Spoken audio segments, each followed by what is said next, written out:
Hello, hello. I recently got obsessed with this show called Legends of the Galactic Heroes.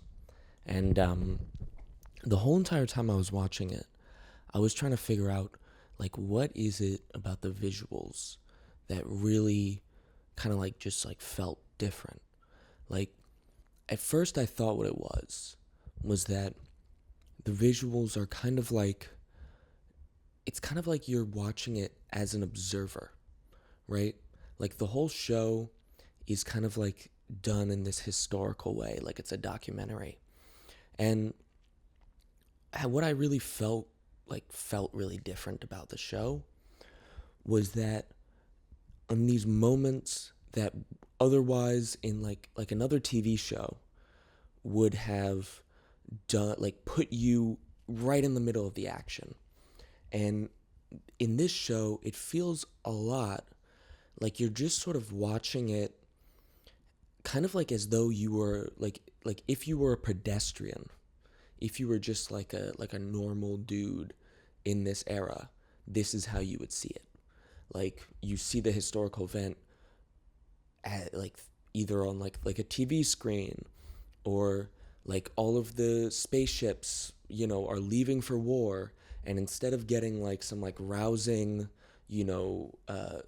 montage of them gearing up for war, what you kind of see is like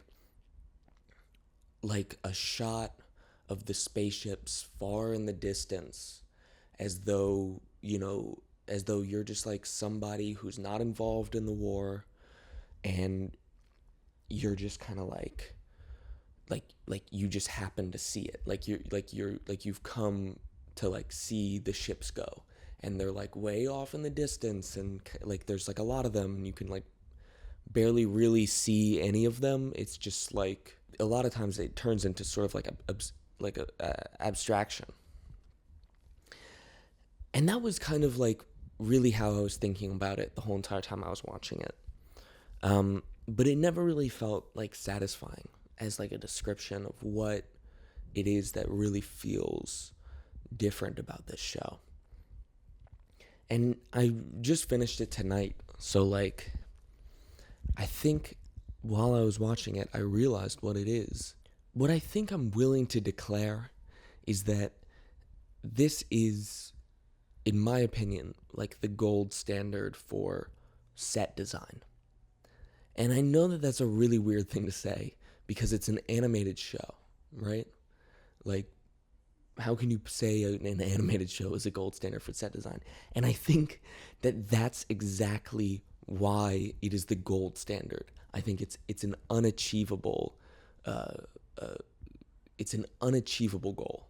Because of that, they're able to use locations and sets and props and things that would vehicles and things in a way that a normal movie or TV show would never be able to do, because it just simply wouldn't be economical.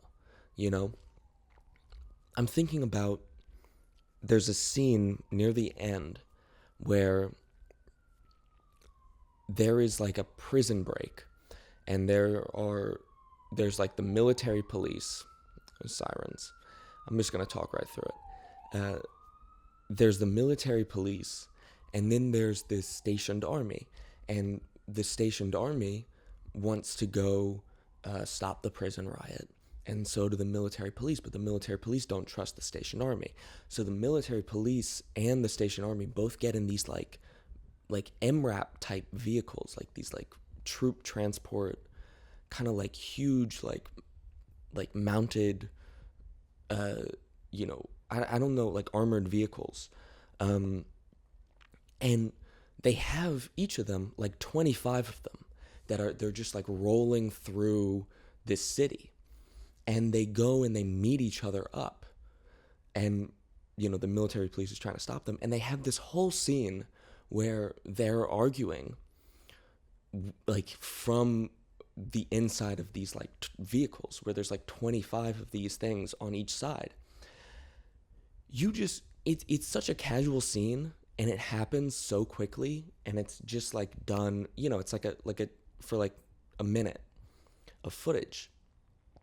You kind of just can't do that in like a film, right?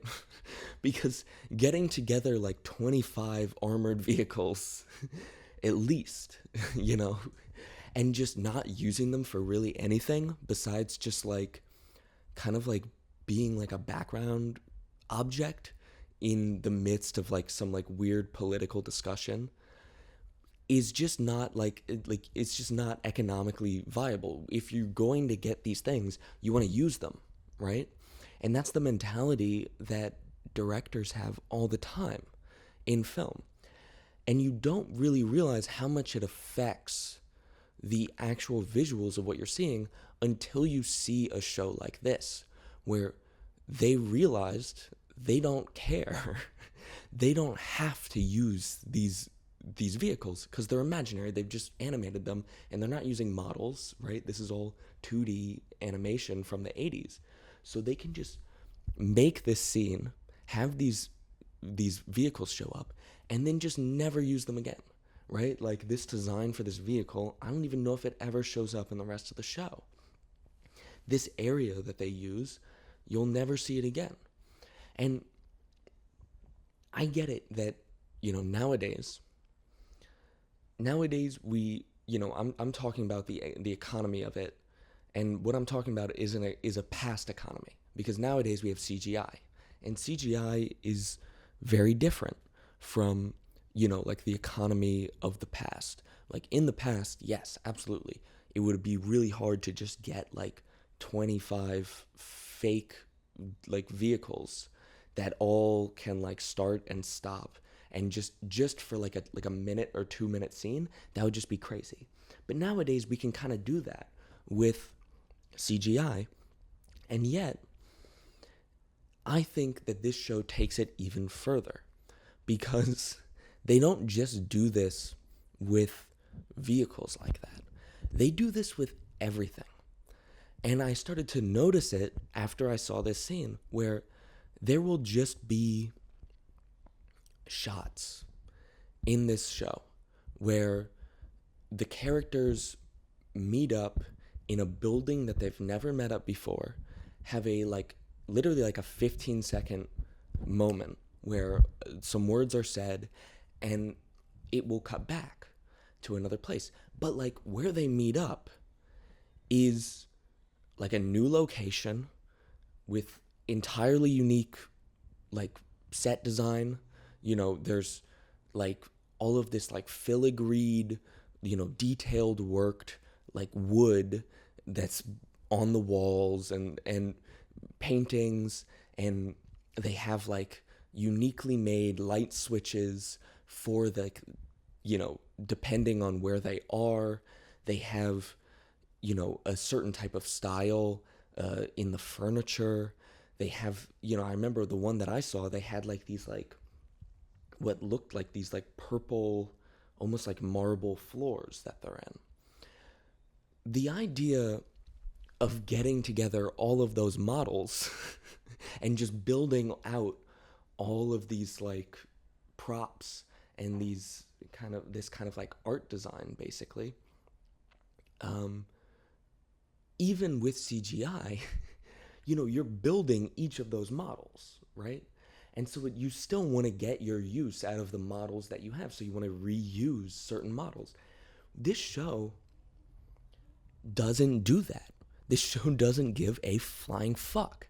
It will just create an entirely new location, new set design, new everything for a 10-second sequence, and then throw that shit out the window the next fucking, like, you'll never see it again. You'll see things that kind of look like it. They have sort of like a lookbook for different areas probably, but it will always look slightly different. And you just don't see that. It's like, when I started to notice it, I realized that this is what the real difference is. This is what makes it look and feel so different, because it feels a lot like real life. You will have these characters that they're constantly on the move. They're constantly having these really important political conflicts that happen in all new areas that you will never see again. Or they will create, for a lot of the show, the Empire, like it, their palace is almost like makeshift or temporary. I'm kind of, getting on the verge of spoilers here, but like there's one scene where, where there's like this really politically charged conflict that happens in this makeshift palace. And they have interiors of the whole place, exteriors of the whole place, including a garden. Uh, you know, they just put that all in the show, and they can just all do it right then and there, and define it all and make it look good, and only use that just for like 10 minutes in that episode. You just can't do that. And I understand that all anime can do this, right? I understand that like what I'm talking about isn't something necessarily unique, but that's what I think is so interesting about this show, is that all anime, when people are making anime, they know, hey, I'm no longer like I'm no longer limited by the constraints of reality. And yet, when they decide, hey, like, how are we going to take advantage of this? Oftentimes, what I think I see in these shows is they take advantage of this by uh, creating these big set pieces. Creating like these big fight sequences that you couldn't have in a live action show. They take advantage of it by sort of bending realism. And what I think is really the genius of this show, and I think what makes it unique, is that this show decided, no, like the thing that I want to take advantage of now that I'm no longer limited by the constraints of reality is just like having an infinite amount of locations. Just like not having to worry about props and locations. I can just have people, probably I'm assuming, they just had like a really strong conceptual team that would just build out like sketch out ideas, unique concepts for every single episode. And that was their goal. Like beyond that, they didn't want to break the constraints of reality. In fact, the show tries its hardest a little bit to be as realistic as possible. And here's the thing, is that it fails.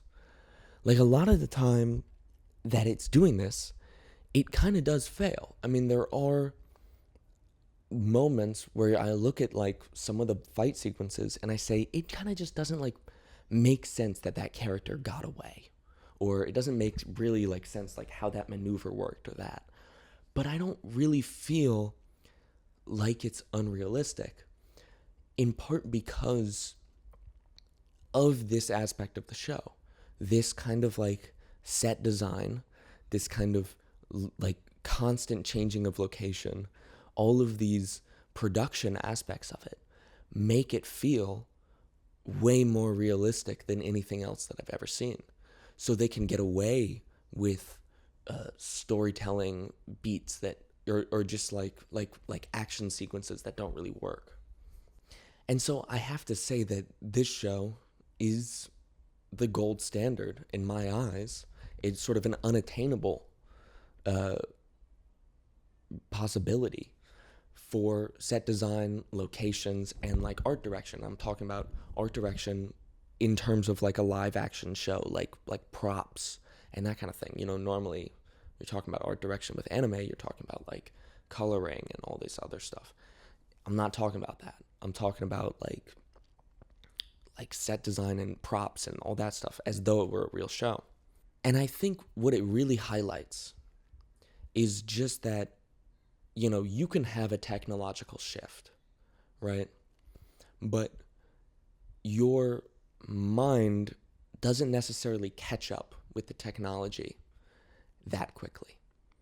Like you can have a scenario where CGI is has made everything economically viable. And even you can have like suddenly all of it's AI assisted and it's even more economically viable to just like build models out of thin air. And yet we all are still constrained by the limits of our imagination. We don't necessarily really realize that all of the things that have inspired us were constrained by things that we're no longer constrained by. We still take actions, like subconsciously we're still acting like we have those constrictions. I think what this show really shows, and it's really kind of perfect for the show. It makes a lot of sense for the show, because a lot of the show is about people identifying what their strengths are and playing to their strengths. Like, that's a lot of just what the show's trying to do. And I see this as, like, you know, the creators of the show really identified a strength that they had over live action shows and realized that they could make this shift, and it would have a fundamental difference in the way that you perceived it. Something would just feel different. It would look different. And they did it. Just like an idea of what, of how our minds sometimes don't really catch up to the advancement of technology, you know? And here's this show from 50 years ago, or I guess 40 years ago, showing exactly how you can, how things can be done. I think it's fascinating.